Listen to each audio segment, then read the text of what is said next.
Hello again, this is Phil Misk for Sub Bass Academy with another Ableton Live 9 look-in.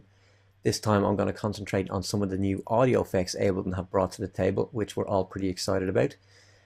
First up, I'm going to show you guys the new compressor, and to show this off I'm going to load in a drum loop.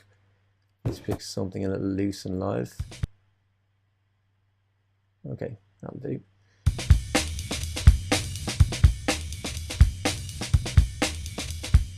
Okay, just a nice little funky loop into our audio effects and load in our compressor. Now first up, you can see that it's a much more, well, compressed screen view of it. They've kind of taken a lot of the information that was unnecessary out and just kind of reduced it to this graphic of just 3 knobs, 3 bars, and then some more controls over here on the right hand side. So you've got your threshold, ratio, attack and release that you know and love. Your knee setting is here, it's just a little numerical, you click and drag up and down. And what you'll notice here is a new dry wet control. So if we increase our ratio up hugely, bring our threshold down, so we're doing a lot of compression here. So we want to keep some of the characteristics of that really heavily compressed sound. We want to keep some of the smooth original. We can basically do some parallel compression right here by just dialing in a little bit of that hyper compressed signal. So it's a really easy way to get that New York compression or parallel compression sound. Really great addition to the new compressor. So what are the other funky things about it? We've got this second icon down here, which is the transfer curve that you know and love from the previous compressor. If we just increase the threshold a little, you'll see where you've got your standard curve, your knee area here.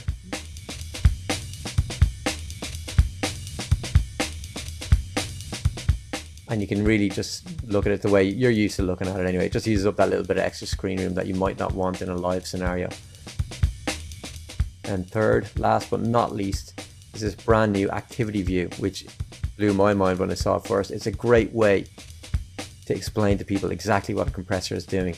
If, like me, when you started producing, you knew compressor sounded good, you knew that you were kind of supposed to use them because everybody used them, but you didn't know exactly what it was doing. So you've got a great graphical representation here where you can see the peaks and troughs and the dips that the compression is actually doing.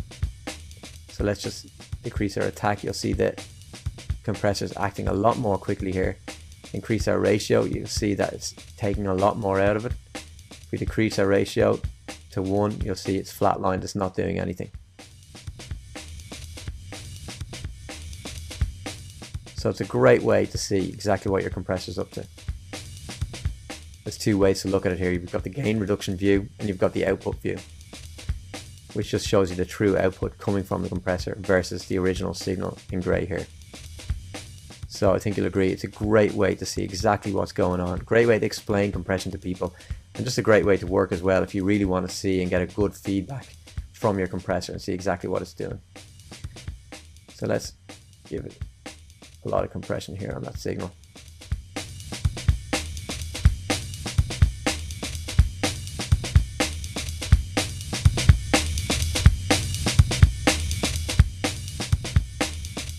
Okay, so moving swiftly along, let's have a look at the next and exciting addition to your dynamics plugins in Ableton. We've got the glue compressor. Now to really show you what this does, I'm going to have to load in some more samples. Something else a bit different from this loop. Yeah, something a bit dancey.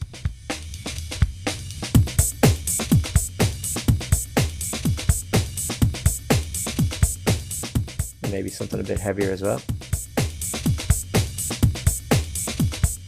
Let's just make a quick heavy dance clip for this. 4/4 on the floor. Okay.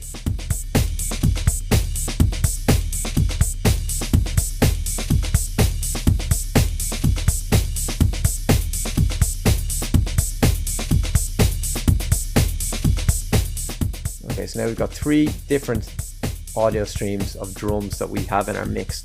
Now as you can hear, they sound a little bit loose, which isn't bad, but when we're at mix down stage, we'll probably want to group these into a sub mix, which is what you would do on an old mixing console.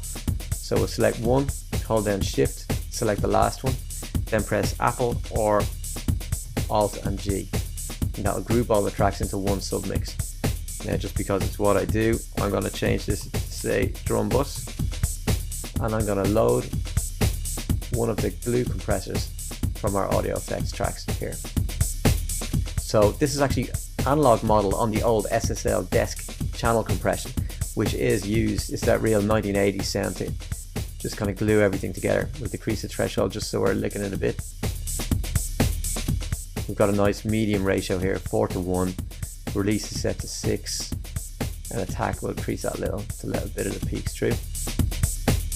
Now, as always with a compressor, you want to compare like with like. You want to listen to the raw signal and the compressed signal, and just make sure the compressor isn't lower or higher, really, so that you're getting, you know, too excited by just something being louder as opposed to listening to exactly what the compressor is doing. So,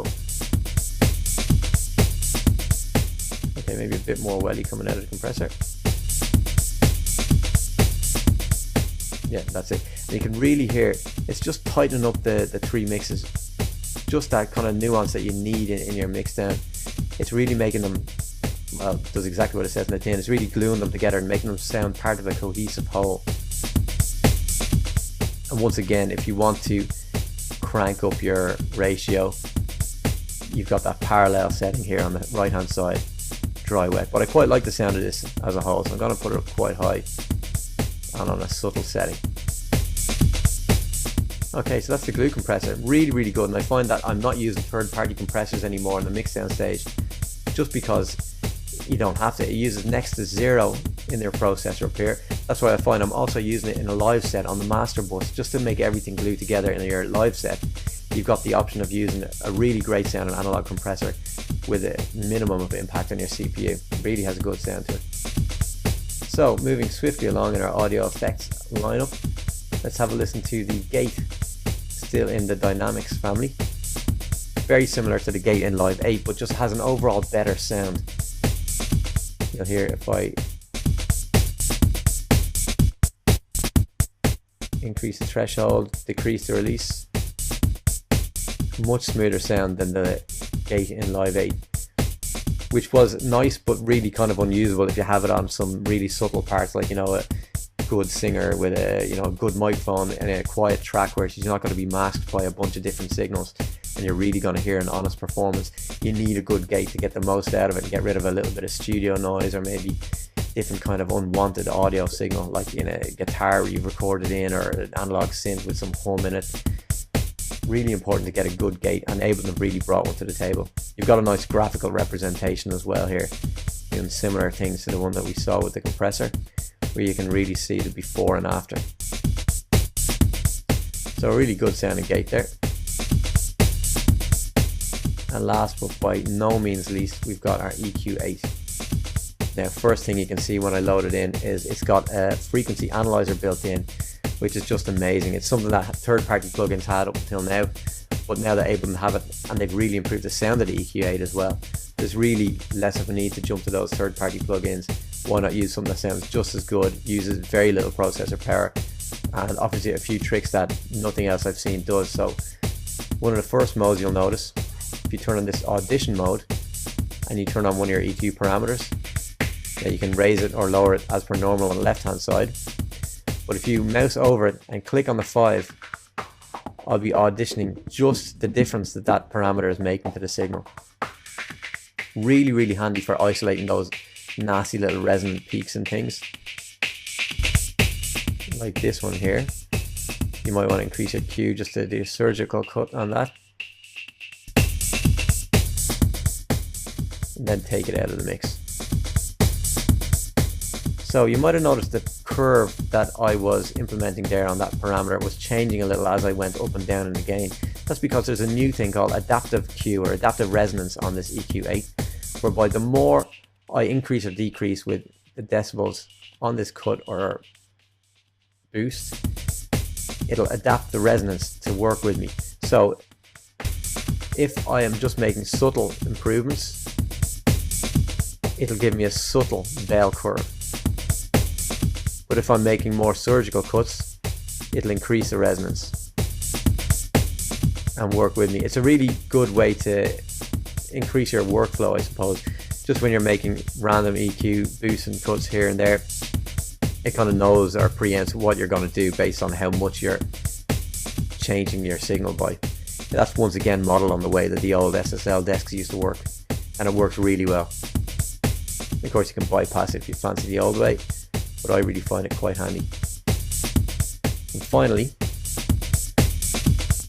you'll notice this ×4 low pass and ×4 high pass available, which are great, especially in the mixdown or mastering stage, just to completely annihilate those frequencies that you don't want. And I almost forgot, if you want a closer view at everything in here, you can fold it up.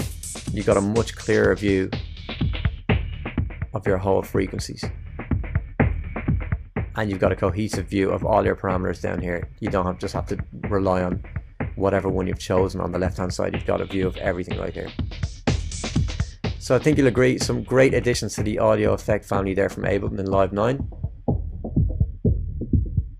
Stay tuned for some more Ableton Live 9 look-ins with me, Phil Misk, for Sub Bass Academy.